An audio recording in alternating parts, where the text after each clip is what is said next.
So did you hear Netflix just bought Warner Brothers and DC? Is that good news or bad news? Hey, what's up, everybody? I'm Guy Wozniak. You're watching the Comic Book Guy channel. Joined with me, as always, is my good friend and co-host, Matt. Hey. We are just going to do a quick one, hopefully. I mean, you never know how it's going to go. We get rambling and things start just dragging out. But we want to talk about this new news of, Netflix purchasing, or it's in the works. I don't know if it's official yet. Yeah, at the time of this video, it's not a done deal, but, you know, it's probably going to happen. Yeah, but Netflix purchasing Warner Brothers / DC Comics, I guess. Well, I don't even know if the comic book publishing is a part of it. Yeah, from the stories I've read, the articles I've read about it, that is part of it. Okay. DC Publishing is going to be part of the deal. Now, 82.5 roughly, if I'm off by a billion, forgive me, but $83 billion. That's crazy. Will you remember when you remember when Disney purchased both Star Wars from Lucas and Marvel from Marvel? And like, we're talking to the tune of, what was it back then? $4 billion, $5 billion? Yeah, Star Wars was $4 billion. One of them might have been $8 billion. And we were like, our like heads exploded when we. Well, I think the deal includes like a lot of other things under that umbrella. Yo, does it? Yeah, I'm pretty sure. But yeah, Netflix bought it. I think they just want the content. They need content because they don't have a lot of their own. So you think it's mostly just like, we want to get all of these old movies onto the Netflix platform? Yeah, and they're going to have all these properties that they can, you know, use and make new shows and movies and whatever with. And plus, that's going to come with like a ton of content that they can just throw out onto their streaming service, like all these movies and TV shows and stuff that already exist. Is Harry Potter? Harry Potter is also under that Warner Brothers umbrella, isn't it? Now, from what I understand, she has the option, if there is like a buyout, she has the option to pull the agreement, from what I understand. I think could be wrong. I think she's going to... I'm not really up on that. It's just, it was one of the things mentioned in this article I read about it. Interesting. So she could pull her agreement and, license it off to someone else. Well, this is not a Harry Potter channel, so let's forget about that. This is a comic book channel. So what do we think this means for the future of DC Comics, the DC cinematic universe, shows, the whole nine yards? Is this a good thing? For us as fans, is this a good thing? I think for DC Comics, at least for the first few years, I don't think you're going to see any kind of changes in anything. Status quo. Yeah. Because I think they're going to have a lot of bigger issues they need to tangle with first. And I think the first thing you're going to see is them putting a bunch of DC content that's already there, existing, onto their streaming service. All the animated stuff is going to get squished over there. It's going to be on there. And they'll start making their own stuff.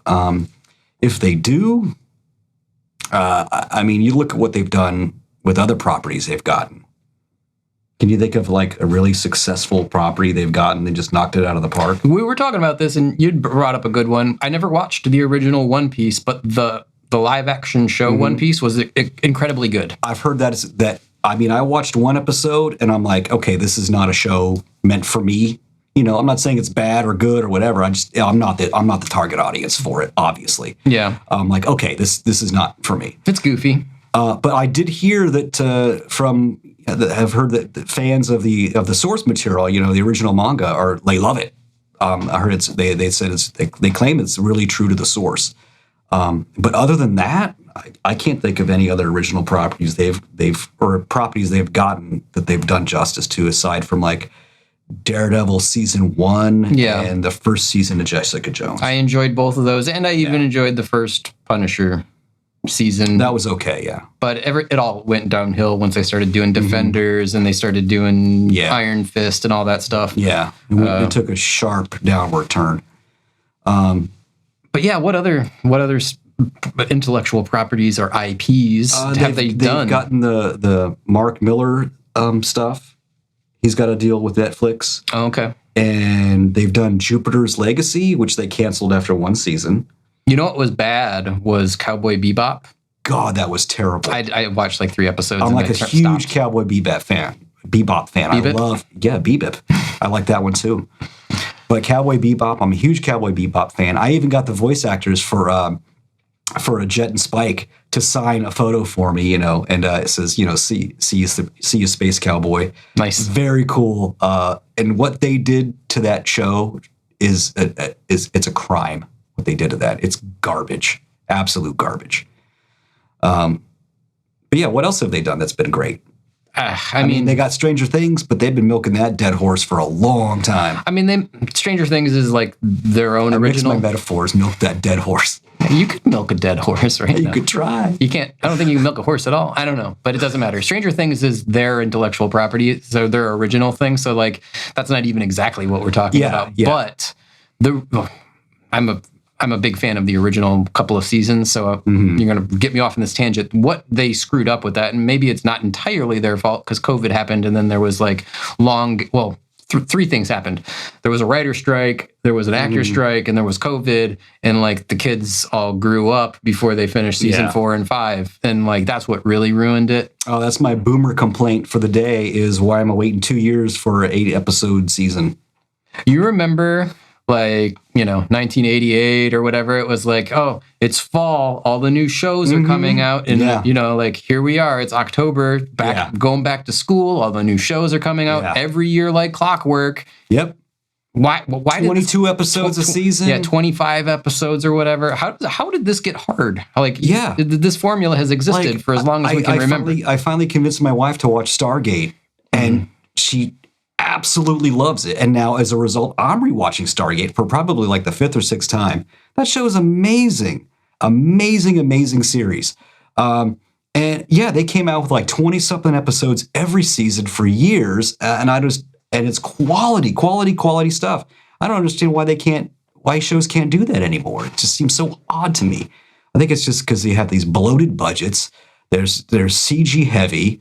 And everything's got to be like a movie, on a TV show. And no, you can do basic TV shows. They don't have to be all these big grandiose productions. You don't have to spend $100 million on every single episode. Come on, like stop it. Now here's a question, or an amusing, if you will.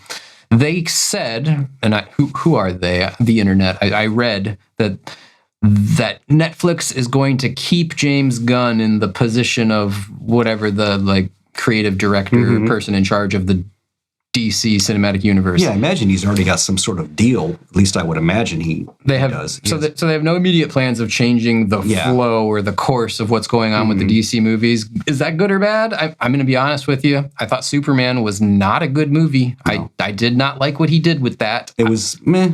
This felt like a good opportunity to eject from James Gunn and like get that franchise back on track.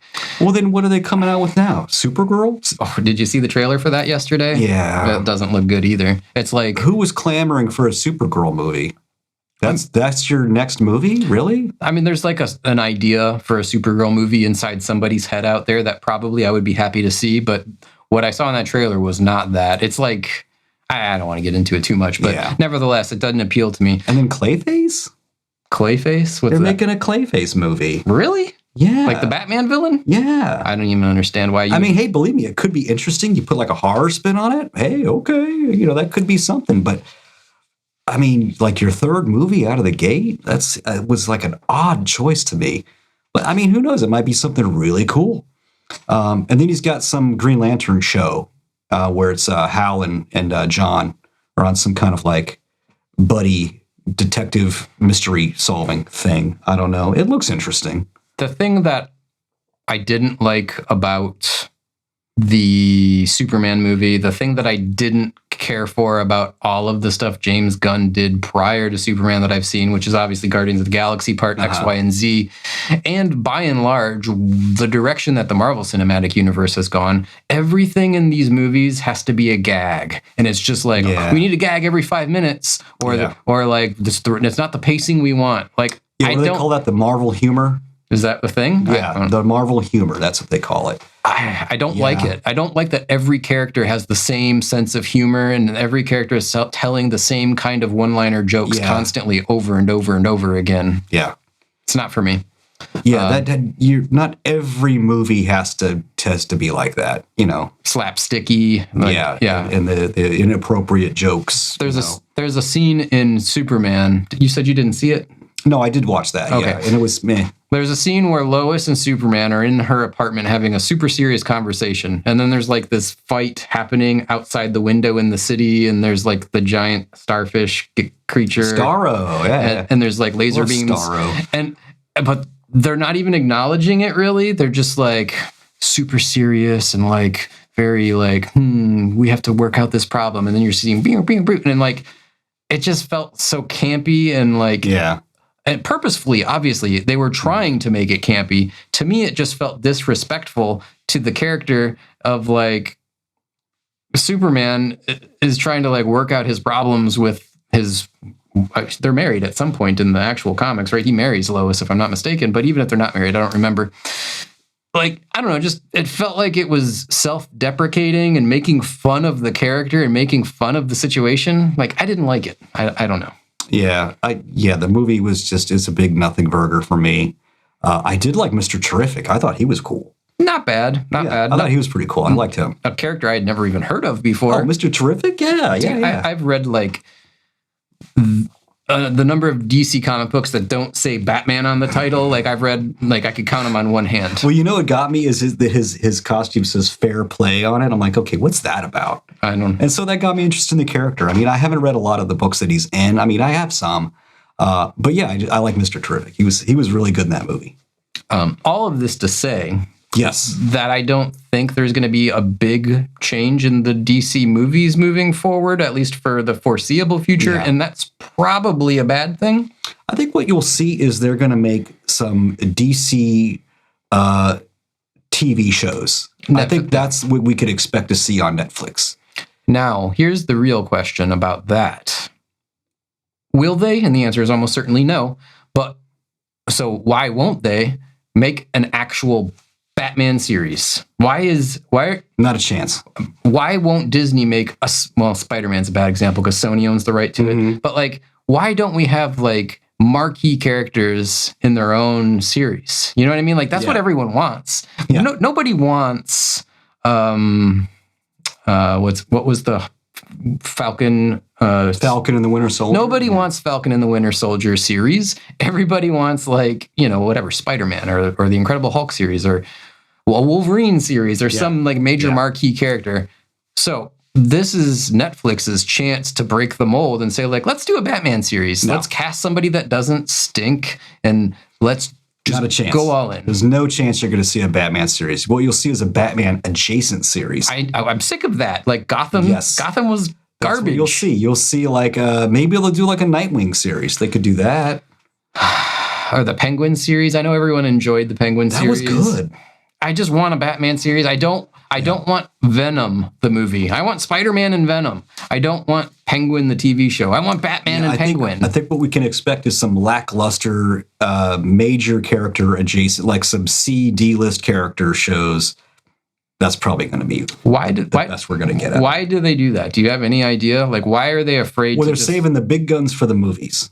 You can do both. Why not? Do they hate money? The money is in the movies. You could make the money on the movie and you can make the money on the show, though. Double down. No, they won't do that. Why? Like, it seems so simple. When have they traditionally done that? Never, and it seems like a horrible mistake. So they won't do it. Yeah, it's like they're allergic to money. I don't understand it. Yeah, I don't know. They're so... You know what that must be is that they're so, what's the opposite of confident? Not confident. Yeah, self-doubt. They're so not confident in their ability to execute both a movie and a TV show that they're like, let's just only do the one thing that makes the most money. Like, I would have enough confidence in myself as like a creative to be like, I could make a movie and a show and get all the money, Like it's not hard. They won't do that. No. Yeah, we're going to get some D-list characters in their own shows, and maybe they'll pop up like in a movie or here and there, And you might get like, I doubt we'll even get like a guest appearance from a movie star, like the guy playing Superman. The not Henry Cavill Superman. Yeah, that guy. I forget. I don't know his name. Corn Sweat. I think that's his name. Corn Sweat. Are you serious? Yeah, I think that's his name. I don't know. maybe you'll get like an appearance of him, and that's it. That's the best we could possibly hope for. But yeah, are they going to be quality? Probably not.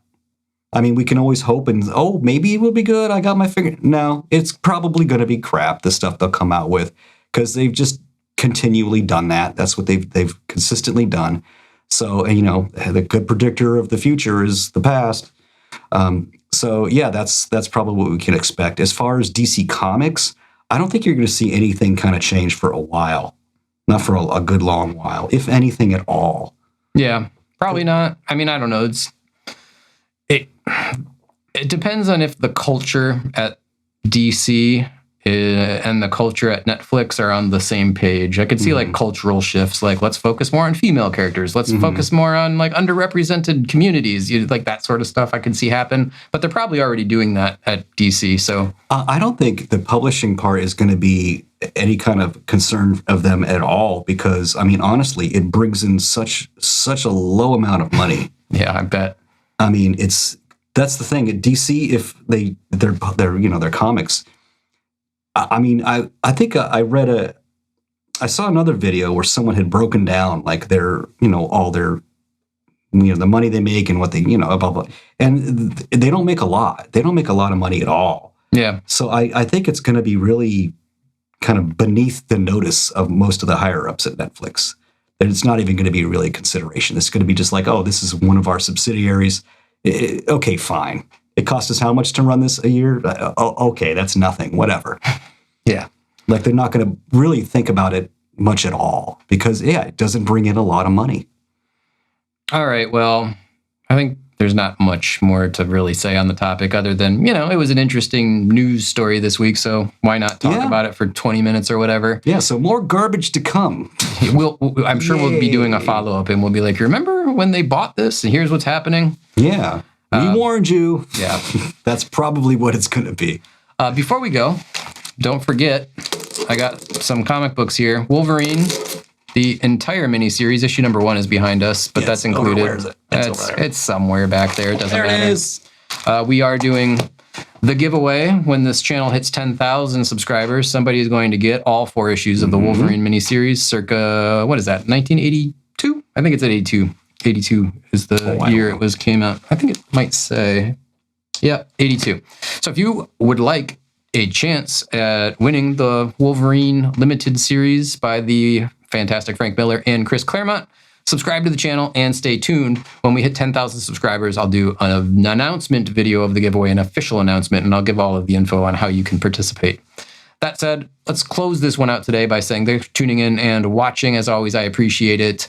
And as we always say, keep collecting comics, keep watching our videos, and until the next one, bye now. Bye.